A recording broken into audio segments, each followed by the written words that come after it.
सभी को प्रभु यीशु मसीह के नाम से प्यार भरा सलाम और जय मसीह की। आ, हम इन दिनों में जो बातों को सीख रहा था उसके कंटिन्यूएशन में उसको जारी रखते हुए हम डिस्पेंसेशन के ऊपर ध्यान देने जा रहे हैं। डिस्पेंसेशन या हिंदी में उसको वितरण, परमेश्वर अपने उद्धार के योजना का वितरण कैसा करते हैं। हर युग में हर समय पर परमेश्वर मनुष्यों को बचाने का और उनको संभालने का परमेश्वर के अलग अलग तरीका है होता है। इसका पहले भी मैंने आपको बताया है कि एक समय आदम और हव्वा का था जब पाप नहीं था, तब परमेश्वर का वितरण या उनको संभालने का तरीका परमेश्वर की तरफ से जो देता है वो अलग था। उसके बाद पाप आने के बाद आदम हव्वा कायीन हाबेल, उन लोगों को संभालने का तरीका अलग था। तो इस तरीके से अलग अलग वितरण होता है। डिस्पेंसेशन के ऊपर ध्यान देने का उद्धार के संबंध में बहुत जरूरी है। केवल इसलिए नहीं कि हमें कृपा युग या अनुग्रह के युग के समय को समझ में आए, लेकिन उसके साथ साथ हमें वो डिस्पेंसेशन समझने से बहुत कुछ खतराओं से हम अपने आप को बचा सकते हैं। और इसलिए इस डिस्पेंसेशन को गहरे रूप से समझना जरूरी है। और हमें यह भी समझना जरूरी है कि कौन सा ऐसा शिक्षा है जो डिस्पेंसेशन के विरोध में है, क्योंकि इन विरोध वाले लोग और विरोध वाले उपदेशों को कई बार हम क्या बोलते हैं, खुलेआम स्वीकार करते हैं, क्योंकि हमें नहीं मालूम इसका क्या क्या खतरा आगे जाकर हो सकता है। आज ऐसा ही एक प्रश्न मैं आपके सामने रखूंगा इस क्लास के लास्ट में। लेकिन शुरुआती तौर से मैं आपको इतना बताना चाहता हूं, डिस्पेंसेशन के ऊपर इन दिनों में हमारा ध्यान होगा। उसके लिए मैंने एक शब्द ये इस्तेमाल किया, वितरण का तरीका, नहीं तो फिर परमेश्वर का उद्धार देने का व्यवस्था जो तरीका है। उसका ग्रीक शब्द अगर कोई लिखना चाहते हैं तो लिख लो, ओइकोनोमिया। OIKONOMIA, डिस्पेंसेशन का एक ग्रीक शब्द है जो मैंने बताया, ओइकोनोमिया। OIKONOMIA। ठीक है। अब डिस्पोजिशन के ऊपर हम जब समझने का कोशिश करेंगे, मैं आपको सबसे पहले यह बताना चाहता हूं कि डिस्पेंसेशन सही रूप से नहीं समझने का वजह से बहुत से कलीसियाएं बुनियादी विश्वास को जो पकड़ना चाहिए था वो उन लोग पकड़ नहीं पाए। जैसे कि इंग्लैंड में जो बैप्टिस्ट लोग थे या ऐसे जो इवांजेलिकल लोग थे, ये सब जो है उद्धार को सही रूप से शुरुआती समय पर समझने वाला लोग था। लेकिन धीरे धीरे डिस्पेंसेशन का उपदेश उन्हें नहीं मालूम होने का वजह से, या परमेश्वर का वितरण का तरीका, परमेश्वर का इस युग में किस तरीके से परमेश्वर अपना उद्धार का कार्य करते हैं, उसका फर्क समझ में नहीं आने का वजह से वो धीरे धीरे विश्वास से किस तरीके से दूर गया। इन सारे बातों को आपका सामने में रखूंगा। सबसे पहले 1880 में 1880 में इंग्लैंड में हम देखते हैं बैप्टिस्ट लोग जो कैल्विनिस्ट उपदेश को स्वीकार करते थे, वो धीरे धीरे डार्विनिज्म विश्वास करने लगे। डार्विनिज्म मतलब ये जो बोलता है ना, एवोल्यूशन थियरी। हाँ, एवोल्यूशन थियरी विश्वास करने लगे। कुछ लोग साइंटिफिक कम्युनिटी के तरफ जाने लगे। साइंटिफिक कम्युनिटी मतलब एक ऐसा एक क्या बोलते हैं, डिनोमिनेशन है, क्रिश्चियन डिनोमिनेशन है, जैसे रोमन कैथोलिक लोग, जैसे जैकोबाइट लोग, जैसे ब्रदरन लोग, जैसे बैप्टिस्ट लोग। इस तरीके से साइंस का बोलकर एक ग्रुप है, जबकि उसके अंदर साइंस बहुत कम है, लेकिन नाम साइंस उन्होंने रखा हुआ है। तो ऐसे भी लोग हैं, और ये लोग इन बुनियादी बातों को नहीं पकड़ने के वजह से जो है डिस्पेंसेशन का कमी हमें समझ में आता है। मतलब डिस्पेंसेशन हमें बहुत से ऐसे खतराओं से बचा सकते हैं। बुनियादी जो जो विश्वास की बातें हैं, कोई भी हालत में हमारे हाथ से नहीं जाना, ये एक बहुत ही जरूरी चीज है। तो ये काम डिस्पेंसेशन का उपदेश सीखने से हमें समझ में आता है। और डिस्पेंसेशन हमें कोई भी उपदेश को बहुत ही गहरे रूप से समझने का कोशिश करते हैं। मतलब आप इसराइल के बारे में कुछ पढ़ रहा है या यीशु मसीह ने कुछ बातें बताया, तुरंत हम ये सोचते हैं ये कलीसिया के लिए बताया या इसराइल के लिए बताया, ये समझना जरूरी है। अगर वो नहीं समझेंगे इसराइल के बातों को कलीसिया के लिए और कलीसिया के बातों को इसराइल के लिए, आप बिना फर्क अगर समझने का कोशिश करेंगे तो आप गड़बड़ी में पहुंचेगा, उसमें कोई शक नहीं है। और कई बार मत्ती, मरकोस, लूकोस में या यूहन्ना में यीशु मसीह ने इसराइल के बारे में जो बताया वो कलीसिया के पृष्ठभूमि में उसको समझने का कोशिश जब करते हैं तो गड़बड़ जो है हो जाता है। तो खास कर जब हम डिस्पेंसेशन सीखेंगे, तीन थियोलॉजी को सीखेंगे। तीन थियोलॉजी मतलब एक हो गया अर्मीनियन थियोलॉजी, अर्मीनियन थियोलॉजी जो जेकब अर्मीनियस ने उसका बारे में सिखाया था। और दूसरा है रिफॉर्म्ड थियोलॉजी। रिफॉर्म्ड थियोलॉजी खास कर मार्टिन लूथर के तरफ से आए थे, और मार्टिन लूथर ही है जो विश्वास के द्वारा उद्धार के बारे में समझकर रोमन कैथोलिक लोगों के बीच में से बाहर निकलकर आया हुआ एक याजक है, एक प्रीस्ट है। तो वो बहुत ही, देखो इन लोगों के बारे में हम बुरा नहीं बोल रहा है, ये लोग भक्त लोग हैं, लेकिन ये लोगों के समझ में ये कमी होने का वजह से बाद में क्या हुआ, शुरुआती तौर से शुरुआत में वो अच्छे के लिए आगे बढ़ पाया, लेकिन कुछ समय जब आगे बढ़े ये बुनियादी बातें नहीं समझने का वजह से क्या हुआ वो आपको हम बता देंगे। तो एक तो क्या अर्मेनियम के बातें को हमें देखना है, दूसरा है रिफॉर्म्ड थियोलॉजी वालों को हमें देखना है, और फाइनली हमारा जो जिस बात को हम पकड़ कर रखे हैं डिस्पेंसेशन थियोलॉजी हमें देखना है। डिस्पेंसेशन थियोलॉजी 1830 में शुरू हुआ, ठीक है। तो मैं आज तक इन बातों को नहीं समझे थे। मतलब हम अपने आप को क्या कहे, है ना, हम अपने आप को ब्रदरन कहने से हमें ज्यादा कोई दिलचस्पी नहीं है। लेकिन ब्रदरन हम जब अपने आप को कहते हैं उसका अर्थ यह है हम क्या विश्वास करते हैं वो हम बता पाते हैं। कृपया आप अपने आप को ब्रदरन कहकर घमंड में ना करें। केवल इस बात के लिए आप ब्रदरन शब्द इस्तेमाल कर सकते हैं क्योंकि रोमन कैथोलिक बोलने से लोगों को समझ में आता है आप क्या विश्वास करते हैं, और ब्रदरन बोलने से आपको समझ में आएगा आप क्या विश्वास करते हैं। ऐसा मत सोचना ब्रदरन कलीसिया आपको बचाएगा, ब्रदरन होने का वजह से आप पवित्र है, पुण्य है, आप बहुत अच्छे हैं, ऐसी कोई वो नहीं है। रोमन कैथोलिक लोग में भी अच्छे लोग होंगे, हिंदू लोग में भी अच्छे लोग होंगे, मुसलमान में भी अच्छे लोग हैं, कोई शक नहीं है उसमें। तो वैसे तो महात्मा गांधी भी मैं अच्छे ही कहूंगा, लेकिन उद्धार और उद्धार के जो सिद्धांत हैं उसमें मेरा विश्वास क्या है ये चीज बताने के लिए कभी कभी हमें यह शब्द इस्तेमाल करना पड़ता है। खुशी से इस्तेमाल नहीं करते हैं, लेकिन जब हम करते हैं हम ये बताने का कोशिश करते हैं कि हमारा विश्वास क्या है, केवल उसके लिए हम इस शब्द को इस्तेमाल करें। ये एक सतर्कपन, ये एक संभालने का जो तरीका है वो एक अच्छी बात रहेंगे। नहीं तो कई लोग क्या बोलते हैं एकदम खुले दिल से प्यार से मैं ब्रदरन हूं, हम बहुत अच्छे हैं, बहुत बड़े उपदेश सिखाने वाले लोग हैं, ऐसे कभी कभी बोल देते हैं। लेकिन मेरे बात आपने समझ लिया, मैं ऐसा समझता हूं। लेकिन मैं आपको ये बताना चाहता हूं 1830 में ब्रदरन लोगों का मूवमेंट नहीं, डिस्पेंसेशन का मूवमेंट शुरू हुआ। डिस्पेंसेशन का जो समझ, अरे परमेश्वर ने पूरे इतिहास में मनुष्यों को बचाने के लिए अलग अलग कंपार्टमेंट कर के रूप में अलग अलग तरीके से परमेश्वर अपना कार्य करता था, और हर डिस्पेंसेशन में परमेश्वर अपना प्रकटीकरण को बढ़ाता था।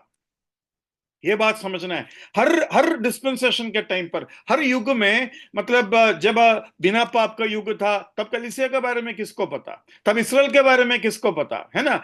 तब पुराना नियम या कॉवेनेंट या परमेश्वर जो इसराइल के साथ करने वाला है उसके बारे में किसी को पता नहीं, याजक के बारे में किसी को पता नहीं।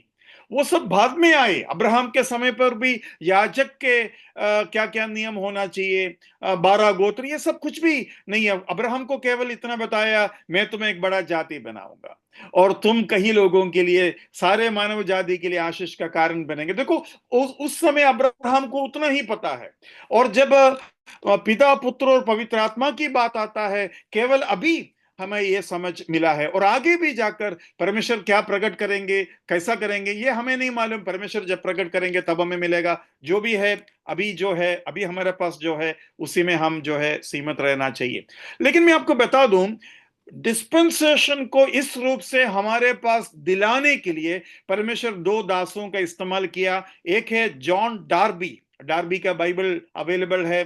डार्बी जो है इस तरीके के एक आदमी है, ये आपके मन में रख लो। दूसरा है विलियम केली, विलियम केली। ये दो लोग 1830 में इंग्लैंड में अपना काम किया, और इनका वजह से डिस्पेंसेशन को हमें इस रूप से, आज के रूप में हमें समझ में आया, और वो बहुत ही जो है हमें मदद कर रहा है। ठीक है, अभी डिस्पेंसेशन हमें कैसा कैसा बचाता है। सबसे पहले हमें बचाता है वर्ल्डनेस, मतलब सांसारिक मनुष्य बनने से वो हमें बचाते हैं।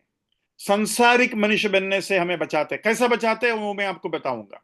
दूसरा है इमोरलिटी, मतलब अपवित्र, अशुद्ध लैंगिक जीवन या अधार्मिक जीवन से हमें बचाता है। और तीसरा फॉल्स डॉक्ट्रिन, गलत उपदेशों से हमें बचाते। ये तीनों चीजों से हमें बचाते हैं। कैसे समझ में आया? सबसे पहला समझ ये है, मैंने दूसरा दो ग्रुप का बारे में आपको बताया था। एक है आर्मीनियन वाले, और दूसरा है डिनोमिनेशन, जो बातें आपको मैंने बताया था, इन रिफॉर्म्ड थियोलॉजी वाले। ये दोनों लोग जो है इन तीनों में फंस गए। ये दोनों लोग मतलब मैं रोमन कैथोलिक और जैकोबिन लोगों के बारे में नहीं बोल रहा हूं।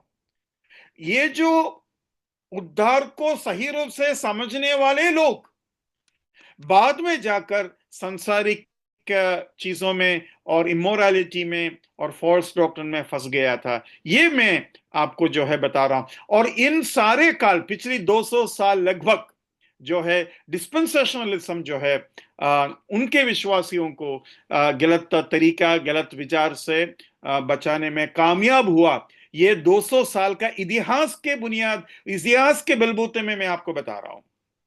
तो वो चीज भी आप जो है सीख सकते हैं। ठीक है, अभी मैं आपको एक खतरनाक चीज बोलने जा रहा हूं। मतलब रिफॉर्म्ड थियोलॉजी वाले, जैसे कि बैप्टिस्ट वाले हो गया, फिर इवांजेलिकल वाले हो गया, लूथरन, मार्टिन लूथर के लोग हो गया, ये सब जो है उद्धार को सही रूप से समझने वाले लोग हैं। लेकिन एक समय पर इन लोग कैथोलिक लोगों के साथ मिलकर कुछ सेवा करने का कोशिश की। देखो, मतलब डिस्पेंसेशन नहीं समझने का वजह से इतना बड़ा गलती इन्होंने की। और मैं आपको बता दूं, अच्छे से हमारे बीच में भी कई लोग इन लोगों के बुक्स पढ़ते हैं, जैसे कि चार्ल्स कॉल्सन, बिल ब्राइट, जो कैंपस क्रूसेड को इन्वेंट किया। कैंपस क्रूसेड के लोगों को हम बहुत मानते हैं। कैंपस क्रूसेड बहुत से कॉलेजेस में बच्चों को, युवक लोगों को विश्वास में लाने में कामयाब हुआ। और मुझे मालूम नहीं, आप में से कुछ लोग शादी में आया था, मेरा बेटा का शादी में, जो शादी में आए उनमें से कुछ लोगों को हमें कैंपस क्रूसेड के कैंप में रहने का सुविधा दिया था। तो वो कैंपस क्रूसेड का सुविधा आपको मिला। तो मैं आपको बताना चाहता हूं, वो लोग भी रोमन कैथोलिक लोगों के साथ मिलकर कुछ सेवा करने का कोशिश की। और दूसरा है J.I. पैकर। J.I. पैकर का पुस्तक बहुत से ब्रदरन लोग भी इस्तेमाल करते हैं।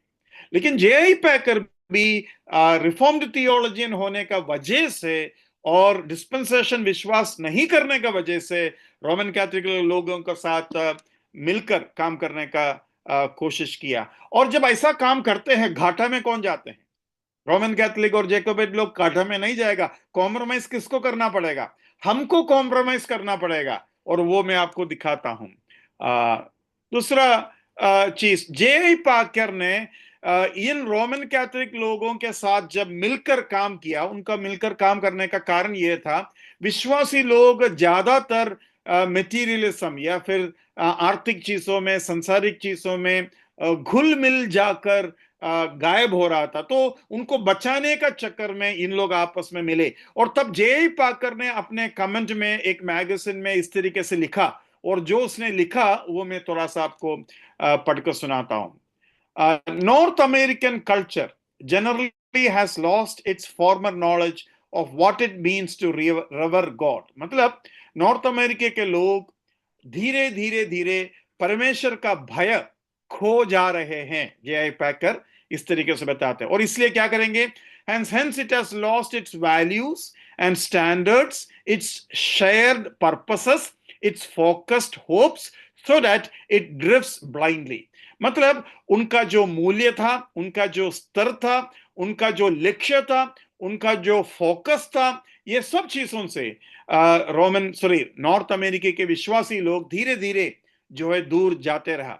और इसलिए materialistic, hedonistic and nihilistic channels, मतलब ये लोग सुख सुविधा को ज्यादा महत्व देने लगे और बिना दर्द का जीवन, बिना कष्ट का जीवन बिताने का इच्छा लगने लगे। और कुछ लोग तो क्या बोलते हैं, मॉरल कोड भी मतलब उनको नहीं चाहिए, ऐसा उनको हो गया।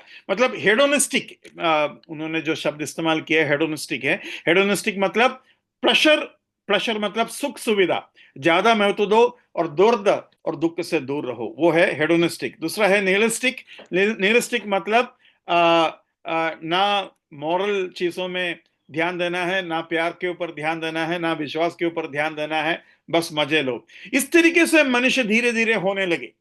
और वो जो है Roman Catholic and the more established evangelicals who have the resources for the rebuilding of these ruins. मतलब जे आई पैकर जो बहुत अच्छी पुस्तकों को लिखा, जो हमारे लोग भी पढ़ते हैं, वो आदमी बोल रहा है कि इन अवस्था से हमें बचाने के लिए कुछ इवेंजेलिकल लोग और रोमन कैथलिक के पास ही रिसोर्सेस है। रिसोर्सेस मतलब पैसा, मतलब अधिकार। पैसा और अधिकार केवल उनके पास है, और इसलिए उनके साथ मिलकर काम करने में कोई गलती नहीं है। कोई क्या बोलते हैं, मतलब चलेगा, थोड़ा बहुत आप मिलकर काम कर सकते हैं। देखो वो कैसे लिखा है, मैं बढ़ता हूं।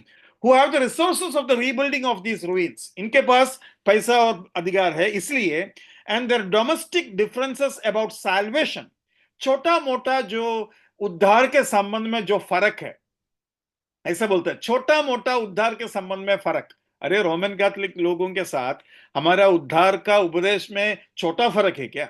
देखो अभी छोटा फर्क हो गया है ना। डोमेस्टिक डिफरेंसेस मतलब स्थानीय कुछ फर्क है। And salvation and the church मतलब कलीसिया के संबंध में भी छोटा मोटा फर्क है। Should not hinder them from joint action, एक साथ मिलकर काम करने के लिए ये छोटा मोटा फर्क रुकावट पैदा नहीं करना चाहिए। लो अच्छा हो गया जे पैकर ये नहीं बोला अभी हम मुस्लिम हिंदू के साथ भी मिलकर काम करेंगे, है ना।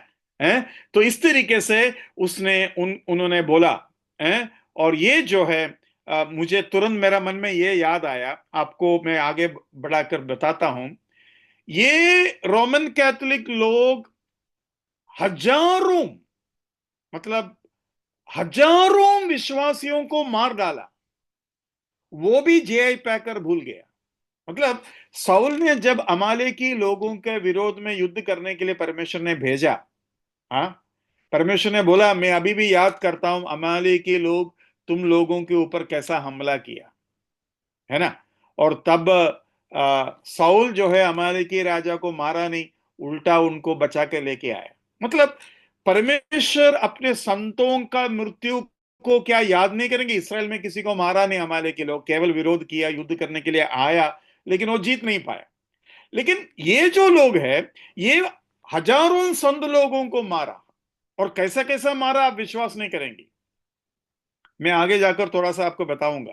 तो इन लोगों के साथ मिलजुल कर वो जो है इस तरीके के काम करने लगे, और परमेश्वर साउल से बहुत क्रोधित हो गया, क्योंकि परमेश्वर का क्रोध उनके ऊपर है। ऐसे लोगों के साथ वो मिलजुल कर काम करने का कोशिश की। ठीक है, अभी डोमेस्टिक डिफरेंसेस, मतलब और एक बात है, मार्टिन लूथर किसके लिए प्रोटेस्ट किया? हमारा नाम ही प्रोटेस्टेंट है, लोग हमको प्रोटेस्टेंट बुलाते हैं। प्रोटेस्टेंट मतलब विरोध करने वाले लोग। उस विरोध करने वाला चीज को अभी इन लोग बोलते हैं डोमेस्टिक डिफरेंस है, छोटा मोटा फर्क है। मार्टिन लूथर अपना जान को बलि चढ़ाया, है ना। उसको उसको उसको कोर्ट में लेके गया, उसको जेल में डाला, उसको उसको बोला तुम्हारा विश्वास को तुम छोड़ो और हम जो बात बोलते हैं सुनो। तब मार्टिन लूथर ने बोला मैं और कुछ नहीं बोल सकता, मैं जिस विश्वास में के लिए खड़ा हूं उसके लिए मरने के लिए तैयार हूं, कर कर मार्टिन लूथर खड़ा हो गया। और आज इन लोग आपस में मिलकर काम करने के बारे में सोच रहा है। अभी उस डिफरेंसेस के बारे में मैं आपको बताता हूं। डिफरेंसेस वेर माइनर, इनसिग्निफिकेंट, मतलब अरे कोई ज्यादा फर्क नहीं है, ऐसा बोलते हैं। The doctrine at stake is justification by faith alone. विश्वास के द्वारा जो उद्धार और धार्मिकता मिलना है, उसके ऊपर भी जो है बहुत बड़ा धोखा हो गया। और मार्टिन लूथर ने उसके बारे में क्या कहा मालूम है? The first and chief article of the faith on which the church stands और फॉल्स। उद्धार और धार्मिकता विश्वास के द्वारा ही मिलेगा, ये एक ऐसा उपदेश है जिसके बलबूते में कलीसिया खड़ा है, नहीं तो कलीसिया गिरेगा। और वो ही उपदेश को गिराने वाले लोगों के साथ इन लोग आपस में मिले, ये कितना दुख की बात है। C.H. स्पर्जन ने विश्वास के द्वारा धार्मिकता जो बात है उसके बारे में ऐसा कहा है, justification by faith alone is not an arm of Christian theology but the heart of it. मतलब विश्वास के द्वारा धार्मिकता ये जो बात है वो केवल केवल कलीसिया का एक हाथ, दाहिने हाथ नहीं है, वो उनके दिल का धड़कन है। इस तरीके से C.H. स्पर्जन ने उसके बारे में बोला है। एक मैगजीन है जिसको वर्ल्ड मैगजीन बोलते हैं, उस मैगजीन में एक कन्वेंशन के बारे में 1998 में एक रिसर्च किया था। उसमें ये जो लोग आपस में मिला था, ये जो रोमन कैथोलिक और रिफॉर्म्ड थियोलॉजी वाले आपस में जो मिलने के वजह से उन लोग क्या बोला कर कर लिख रहा है, उसमें यह लिख रहा है 92% लोग ये विश्वास करते हैं justification is the process by which I am made holy by God spirit.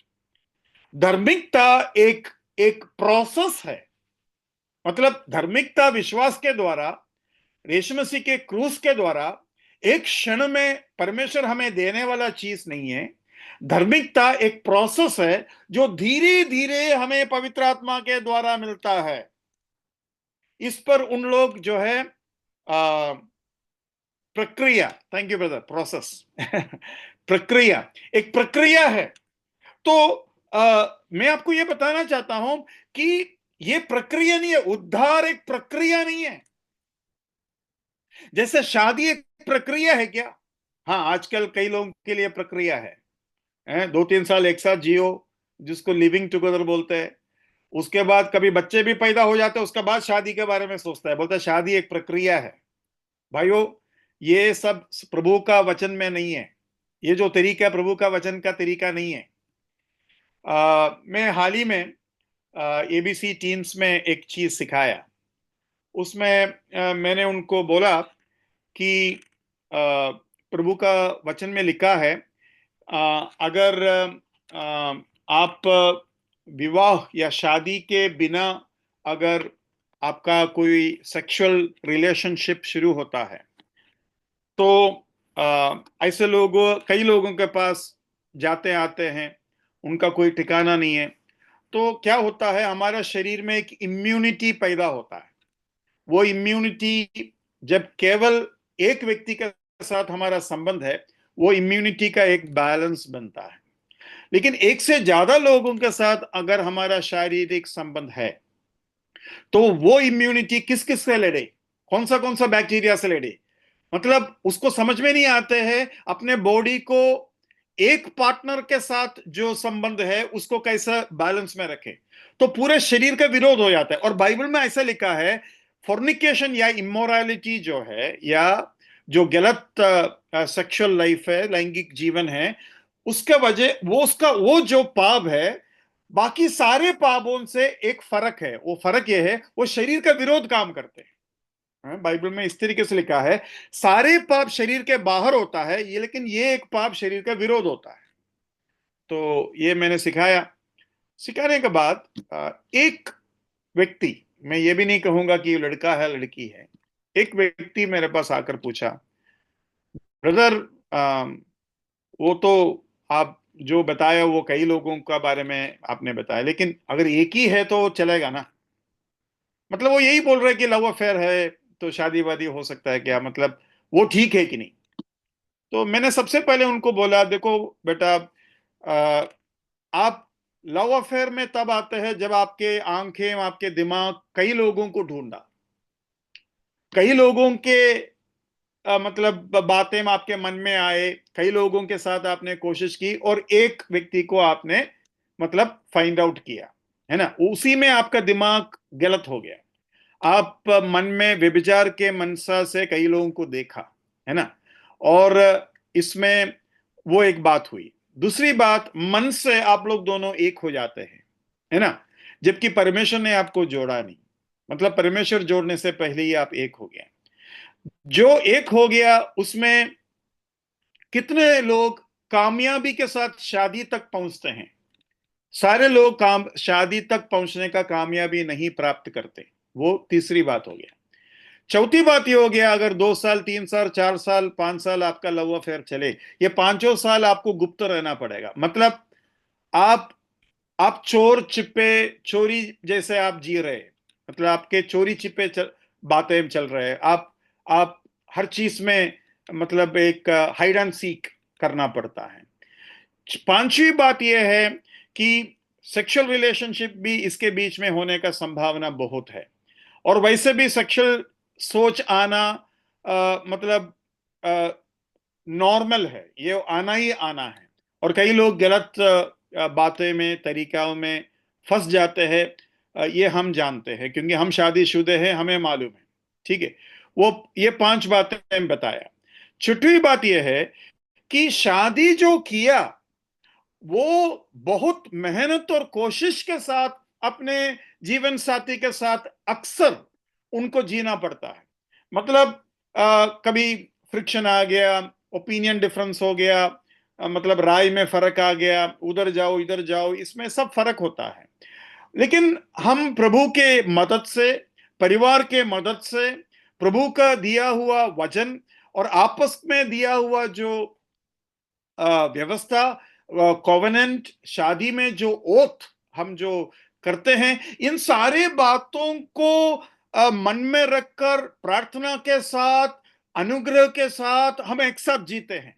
लेकिन आप लोगों के लिए तो कुछ नहीं, ना कलीसिया को पता, ना परिवार को पता, ना आपने कोई वादा आपस में किया, ना परमेश्वर ने आपको जोड़ा।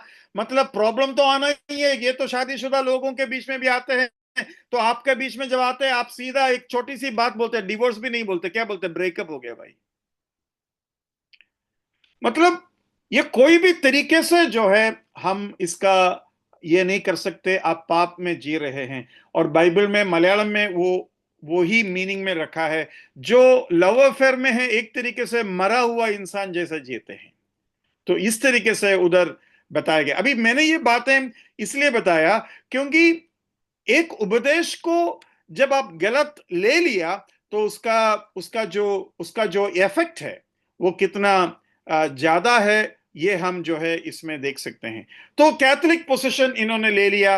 और कैथोलिक का जो विश्वास, अच्छा ये जो बात मैंने बोला, justification is a process by which I am made holy by God spirit, ये एक प्रोसेस है कर वो जो बोला, उसका नीचे ऐसा लिखा है, unfortunately this statement is a summary of the Roman Catholic position.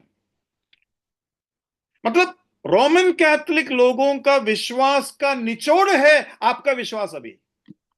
अरे यही तो रोमन कैथोलिक लोग सिखाते हैं कि उद्धार और विश्वास और धार्मिकता एक प्रक्रिया है जिसमें आप एकदम से उद्धार नहीं पाते, लेकिन आपको बहुत प्रक्रिया के साथ आप धीरे धीरे बनते हैं। और इसलिए इनका प्रक्रिया मरने के बाद भी जारी है।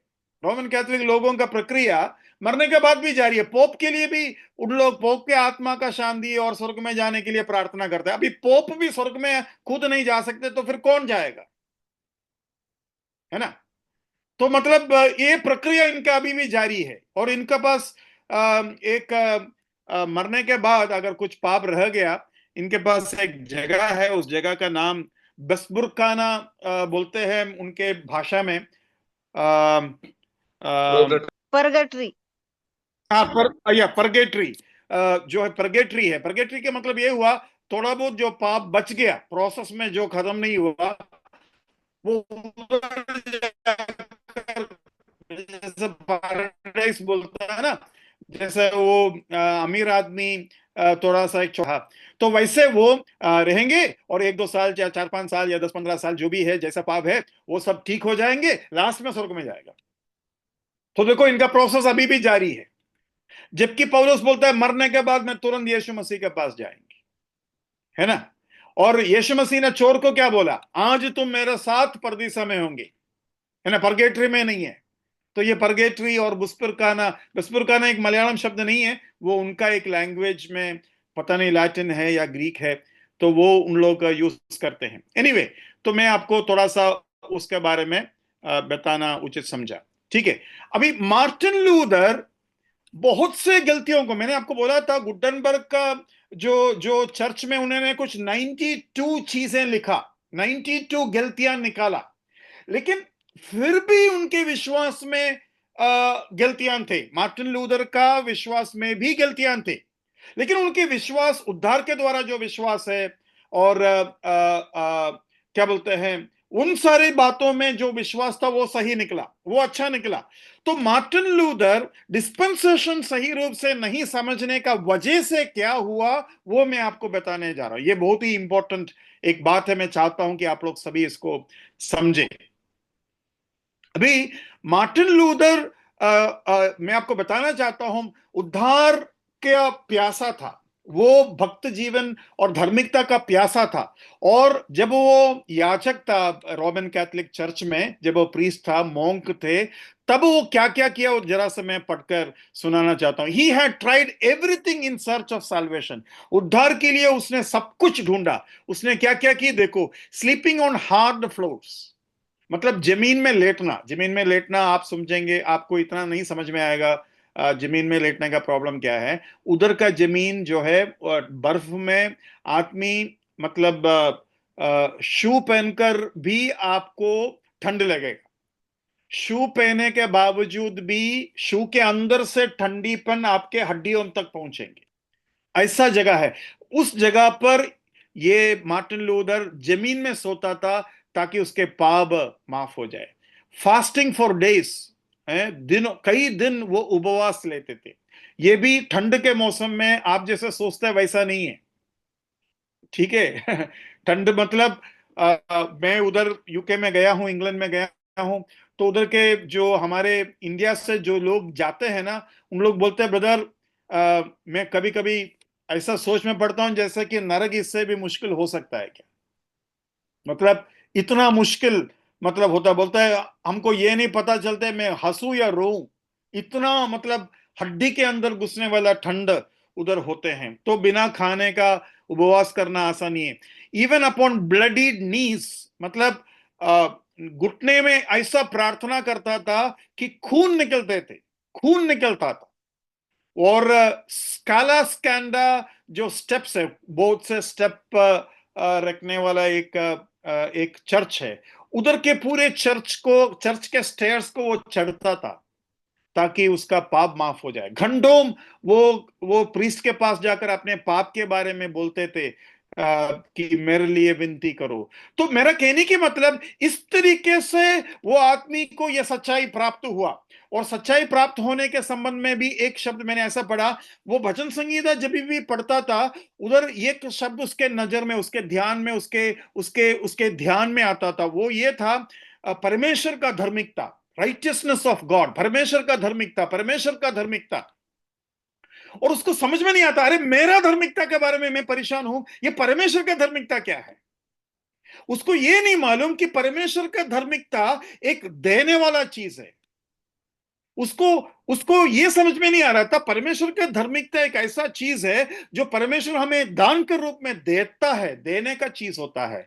ये नहीं कि परमेश्वर का धार्मिकता का मतलब परमेश्वर धार्मिकता के पीछे घूम रहा है, परमेश्वर का भी कुछ पाप है, मतलब उसको समझ में नहीं आ रहा था। तो लेकिन ये जो फ्रेज है वो बार बार उसके ऊपर मनन करता था, जबकि वो रोमी का पत्री पहला अध्याय में जब पहुंचे उधर फिर वो शब्द आया। क्या शब्द? परमेश्वर का धार्मिकता, परमेश्वर का धार्मिकता। और जब तक वो 17वां वचन में आया तब उसको ये एकदम झटका के रूप में मन में आया कि विश्वास के द्वारा अपना धर्मी जिएंगे, the just shall live by faith. वो चीज उसका उसका पूरा दिमाग को हिलाया और वो कहता है रातों रात दिन ब दिन उसी वचन के ऊपर मनन करते थे, क्योंकि ये चीज कोई नहीं बताया। परेशान है, ये खुद ही याचक है, उसको नहीं मालूम, किसी को नहीं मालूम उस समय में, है ना। तो हजारों करोड़ों लोग जो है धार्मिकता के बिना घूम रहा है, और तब इसको ये बात एकदम झटका के रूप में लगा और महीनों उस वचन के ऊपर वो रहे, मनन किया, और लास्ट में उसको समझ में आया कि ये धार्मिकता जो परमेश्वर का है वो मुझे मिलेगा, वो मेरा धार्मिकता बनेंगे, और वो विश्वास के द्वारा बनता है। तो इतना दाम देकर, जान देकर उसने उस बात को समझा जिसका वजह से वो जो है विश्वास में आए। लेकिन वो हमेशा ये सोचता रहा, रिफॉर्म, इन लोग रिफॉर्म्ड थियोलॉजी वाले, मतलब रिफॉर्मेशन मतलब बदलाव लाने वाले लोग, ये बदलाव लाने वाला मार्टिन लूथर ने ये सोचा कि अभी हमें जीना कैसा है, इसराइल को जैसा परमेश्वर ने चलाया, मूसा के व्यवस्था में चलाया, उस रूप से हमें जीना है, ये उन्होंने समझा। और ये समझ होने का वजह से उन्होंने पुराना नियम के कई बातों को नया नियम में लाया। जैसा कि पुराना नियम का बलिदान, अभी बलिदान को कैसे लाए, वो बोला यीशु मसीह का शरीर का बलिदान हो रहा है, उसको मास बोलते हैं या सैक्रिफाइस बोलते हैं।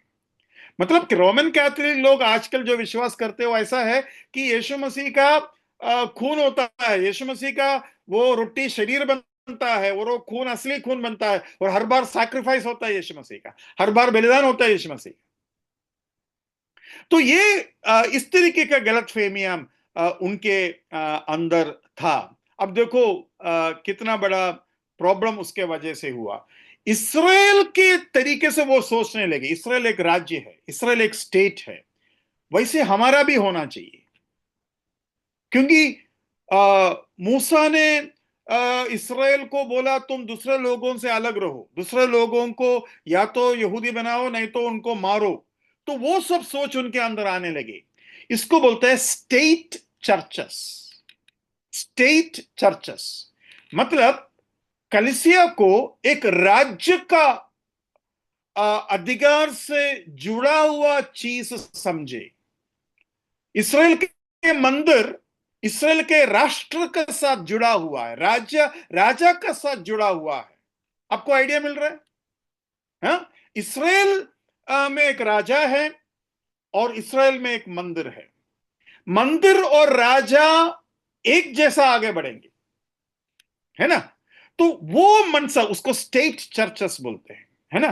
तो वो मनसा उनके अंदर आया, और आने का वजह से धीरे धीरे धीरे मार्टिन लूथर भी उसको मान्यता देने लगे।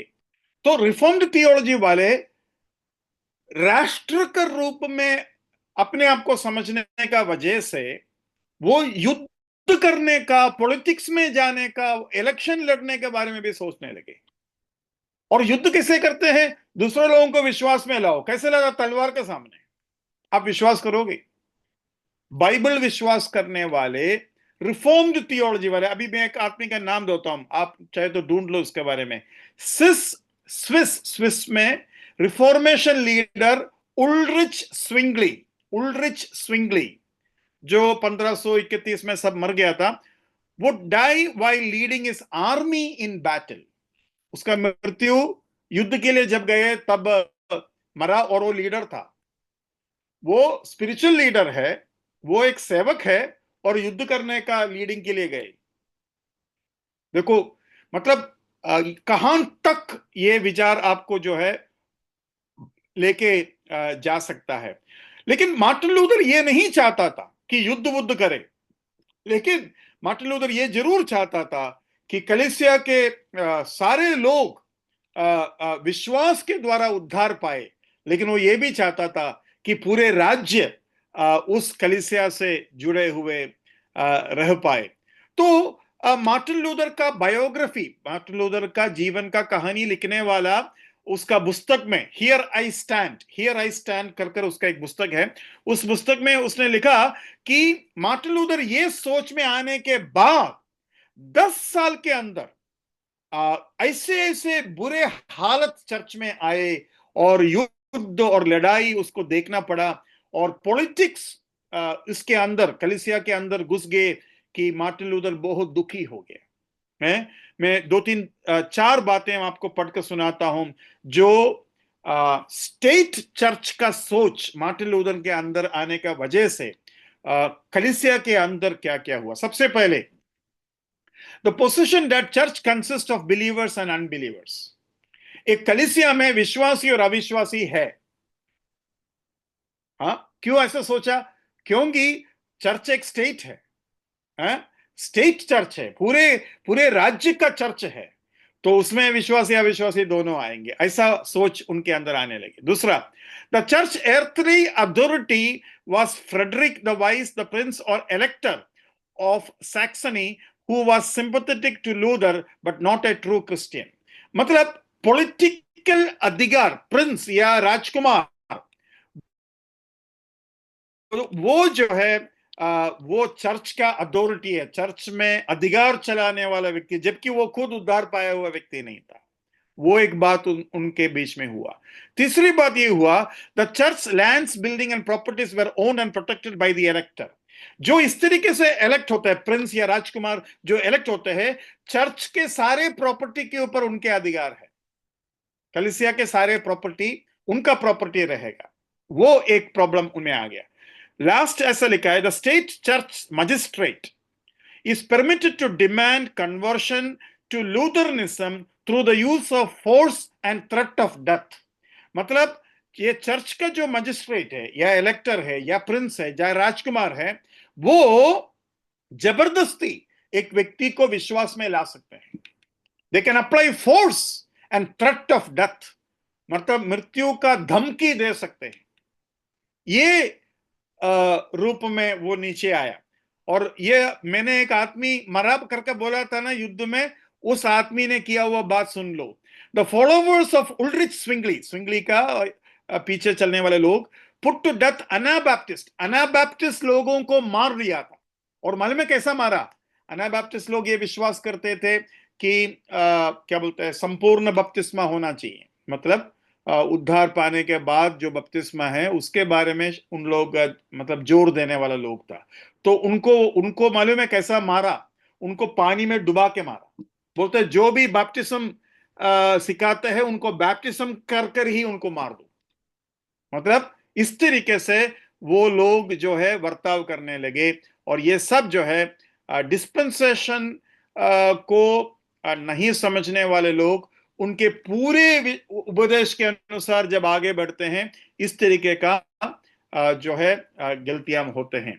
तो dispensation have argued that state church is one modeled more after the Old Testament than the New Testament। Dispensation या युगवाद करने वाले लोग या फिर परमेश्वर का वितरण को समझने वाले लोग कहता है कि रिफॉर्म्ड वाले या स्टेट चर्च वाले पुराना नियम के अनुसार और इसराइल के अनुसार चलने वाले लोग हैं, वो नया नियम के अनुसार नहीं चलते हैं, और वो धीरे धीरे पॉलिटिक्स में, संसारिक चीजों में और आर्थिक चीजों में उलझ जाएगा या फिर फंस जाएगा। मैं उसका इंग्लिश स्टेटमेंट बोलता हूं, and there will progressively become more and more political, secular and militaristic. अभी आपको मैं एक प्रश्न पूछना चाहता हूं, क्या विश्वासी पॉलिटिक्स में जा सकते हैं? हाँ? अगर मैं सोचता हूं एक साधारण विश्वासी को पूछेंगे पॉलिटिक्स करना ठीक है क्या, तो वो बोलेंगे विश्वासी के लिए ठीक नहीं है। लेकिन क्यों ठीक नहीं है? अरे उसमें बहुत झूठ वूठ बोलना पड़ता है, घूस वूस का चक्कर है, वो सब है। लेकिन ये झूठ वूठ और घूस का चक्कर तो हर नौकरी में है। कौन सा नौकरी में नहीं है? अगर आप एडवोकेट है, पुलिस है, म्यूनसिपालिटी में काम करते हो, सिडको में काम करते हो, एमएसईबी में काम करते हो, मतलब क्या बोलते हैं, आरटीओ में काम करते हो, मतलब कौन सा जगह पर नहीं है घूस? है ना? फौज में भी जिसको घूस मांगना है वो तो मांगेंगे। अभी हाल ही में एक आदमी को पकड़ा था फौज में भी, है ना? तो मतलब पाप और घूस हर जगह है ना? लेकिन पॉलिटिक्स में एक विश्वासी जब घुसते हैं, क्या मन रखकर घुसता होगा? सोचो कि अच्छा विश्वासी, एकदम भक्त विश्वासी, उद्धार पाया हुआ विश्वासी पॉलिटिक्स में जब जाएगा, वो क्या सोच रहा है? मैं सुधार दूंगा, मैं अधिकार का इस्तेमाल कर कर सुसमाचार सुनाएंगे, या सुसमाचार सुनाने के अधिकार मैं दिलाऊंगा, या सुसमाचार के लिए मेरा कलीसिया के लिए मैं बहुत कुछ करेंगे। तो देखो, ये ये जो सोच है, अभी उसको ना डिस्पेंसेशन पता है, ना उसको इसराइल पता है, ना रिफॉर्म थियोलॉजी पता है, लेकिन ये कर क्या रहा है? ये स्टेट चर्च वाला सोच उसके मन में आ रहा है ना? मतलब पॉलिटिक्स वैसे ही, अगर थोड़ा सा आप आ, उसमें जाते हो, विश्वासी होकर जब जाते हो, आपके सोच नॉर्मली इस तरीके से आ जाते हैं। बाकी कोई भी प्रोफेशन में ऐसा होता नहीं है। और यहां भी उरन के एक बात बताता हूं। उरन में पेंटेकोस्ट भाई लोग मिलकर एक बार अजय बदर के पास आए और कहा कि हम बहुत से विश्वासी यहाँ हैं, तो आप भी हमारे साथ मिल जाओ, तो हम बोल सकते हैं गवर्नमेंट को, हम भी यहाँ बहुत बड़ा स्ट्रेंथ है, हमारा भी कुछ हक आप दिला दो। और हमारे हम में से कोई अगर हमारा रिप्रेजेंटेटिव बनेंगे, है ना, हमारा क्या बोलते हैं, प्रतिनिधित्व, है ना, तो कोई भी काम होता है वो उसका फायदा होता है वगैरह बोला। तो अजय बदर ने उनको बोला, हम उस तरीके का काम नहीं कर सकते हैं। आप समाज के लिए कुछ करना चाहते हो और हमारा सहभागिता चाहिए, तो हम अपना तरफ से एक भाग निभा सकते हैं। लेकिन पॉलिटिक्स का वोट देना, फेडरेशन बनाना और आपका मेंबर बनना, ये सब जो है वचन के अनुसार हम नहीं मानते हैं। ऐसा कर कर उनको जो है वापस भेजना पड़ा। तो वो तो बात सेम हो गया ना भाई। तो ये सोच कहां से आते हैं? देखो, हम स्टेट चर्च नहीं है, हम इसराइल नहीं है, और ना इसराइल के भाग है ना? कलीसिया ऐसा नहीं होता है ना? अगर ऐसी बात होता तो प्रेरित उसके बारे में सिखाना चाहिए, है कि नहीं? लेकिन प्रेरित ऐसा नहीं सिखाया।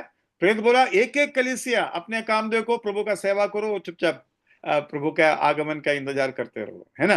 तो वो जो है आपको समझना है। और यही गलती की वजह से आज टेररिज्म हो रहा है। मुस्लिम भाई लोग क्या सोचते हैं, हम राज्य बनाएंगे, मतलब वो स्टेट के चक्कर में रहते हैं। सिख धर्म के लोगों को भी सेम समस्या हो गया। उनको पंजाब चाहिए, उनको और क्या चाहिए था, एक नाम था ना, खालिस्तान, है ना, ऐसा कुछ चाहिए था, है ना? और फिर वो कनाडा में भी वही सोच उनको आने लगे। मतलब स्टेट चर्च के चक्कर है वो। और जहां कहीं भी स्टेट चर्च का विचार आते हैं, जैसे कि हिंदू राज्य भी वही सोच है। जहां कहीं भी ये सोच आता है, उधर तलवार आएगा, उधर मौत आएंगे, उधर खून खराबा होगा, है ना? तो देखो कितना बड़ा खतरनाक चीज जो है उधर पैदा होता है। तो डिस्पेंसेशन जब हम सीखते हैं, हम इन चीजों से बहुत दूर रहेंगे। हमारा ताकत केवल परमेश्वर रहेगा, और हमारा तरीका एकदम नया नियम का तरीका रहेंगे, पुराना नियम का तरीका नहीं रहेंगे। और हम अधिकार कलीसिया में सीमित रखेंगे, एक कलीसिया दूसरा कलीसिया के साथ भी अधिकार का शेयरिंग नहीं करेंगे। और कलीसिया के अपने प्राचीन रहेंगे, और वो प्राचीन प्रभु के अगुवाई से, ये नहीं कि कलीसिया के लोगों के राय पूछकर, वोट कर कर, कुछ कलीसिया में वोटिंग चलेगा, अरे आप लोग कितने लोग चाहते हैं, कितने लोग, ऐसा सब नहीं होते हैं।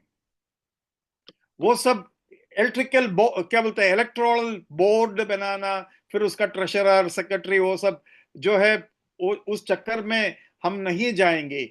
हम हमें हमारे पास प्राचीन है, हमारे पास सेवक है, हमारे पास सुसमाचारक है, हमारे पास उपदेशक है, और हम इसी में सीमित रहेंगे।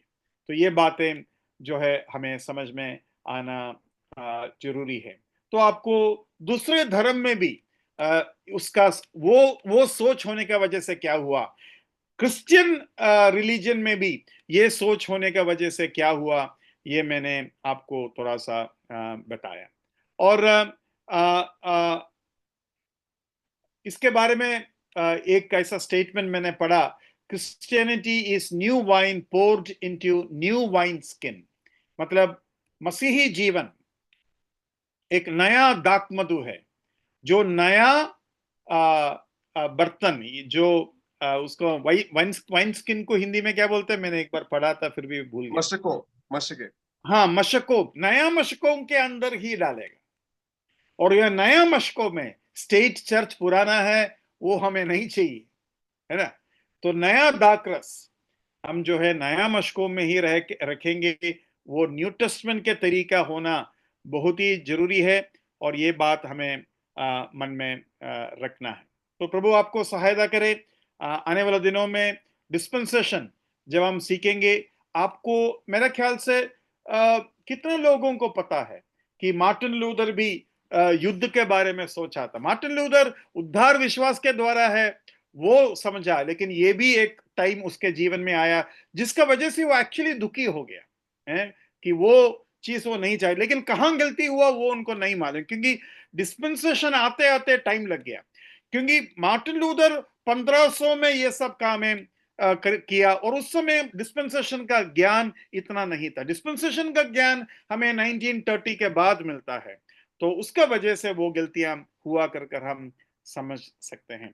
तो हमारा इस पढ़ाई में काफी कुछ नॉलेज, इसके पृष्ठभूमि हमें मिला, क्या क्या खतरा लोगों को और देशों को और राज्यों को हुआ, और उसका वजह से क्या क्या बातें आगे बढ़ सकते हैं, और इतिहास में क्या क्या हुआ उसके बारे में आगे भी बातों को हम सीखेंगे।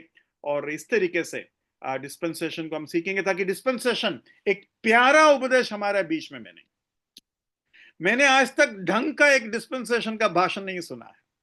और उसका कारण क्या है, क्योंकि ये इतना काम का चीज है, हमें नहीं मालूम। मुझे केवल इतना मालूम था कि 7 डिस्पेंसेशन है, और एक एक युग का परमेश्वर का उद्धार का वितरण अलग अलग तरीके से था। बस एक अच्छा उपदेश है, अच्छी बात है, रख लो अपने पॉकेट में, इतना ही मुझे मालूम था। लेकिन वो कितने खतराओं से हमें बचा सकता है, जैसा कि एक बड़ा खतरा यह है कि कलीसिया पीड़ा काल के द्वारा गुजरेंगे। ये बहुत बड़ा खतरा से है, डिस्पेंसेशन ही हमें बचा सकते हैं। कलीसिया अगर पीड़ा काल के द्वारा गुजरेगा, पीड़ा काल में हमें कैसा जीना है उसका शिक्षा चाहिए। मतलब 7 साल खाना नहीं मिलेंगे, तो 7 साल का पिकल बनाओ, ड्राई फ्रूट्स बनाओ, अनाज को बचाने का, ऐसा करने वाले कलीसिया हैं।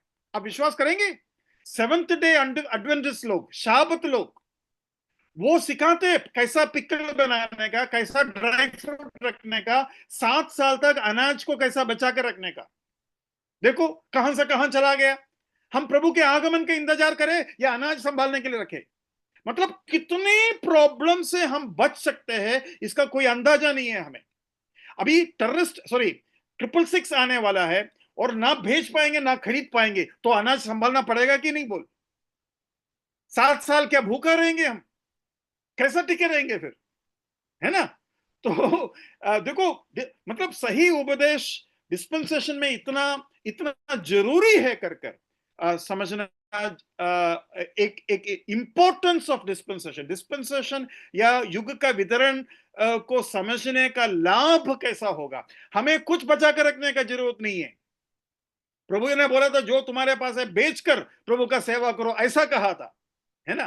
तो आप अपने जरूरतों के लिए, अभी के जरूरतों के लिए कुछ रखते हैं, वो अलग बात है। अपने बच्चों के लिए कुछ रखते हैं, वो अलग बात है। लेकिन पीड़ा के लिए पीड़ा काल के लिए कुछ भी मत रखना, है ना। हमें जाना है यहां से, है ना। आप इतना सोच लो, पीड़ा काल में शैतान को हमारे बैंक डिपॉजिट से 1 रुपया भी नहीं मिलना चाहिए, या तो उसका खाओ नहीं तो खिलाओ। इतना पक्का कर लो, है ना। प्रभु आपको सहायता करे। प्रभु के नाम की महिमा।